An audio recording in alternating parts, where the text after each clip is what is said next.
Fl-aħħar sħarriġ tal-Eurobarometru fost iċ-ċittadini Ewropej fil-pajjiżi rispettivi jirriżulta li l-maġġoranza assoluta ta' dak f'pajjiżna huma sodisfatti bil-mod kif taħdem id-demokrazija lokali, iżjed mill-aħħar ċiklu tal-istess ħarriġ.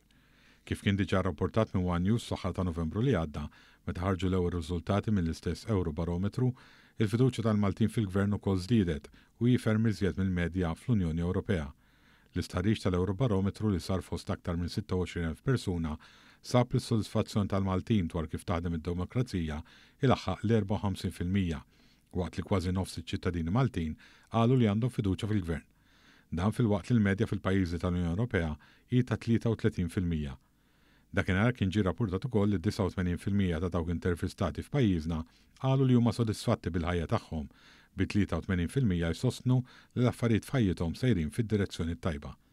Dan fil-waqt li 84% tal-familji f'pajjiżna sostnew li l-qagħda finanzjarja tagħhom hi waħda tajba.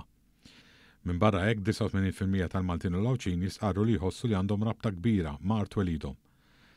Dan iċ-ċiklu tal-Eurobarometru wkoll ġafferma l-perċezzjonijiet pożittivi li għandna f'Malta dwar l-Unjoni Ewropea, fejn 40% kellhom opinjoni pożittiva ħafna jew pjuttost pożittiva, filwaqt li 10% esprimew in-negattività tagħhom.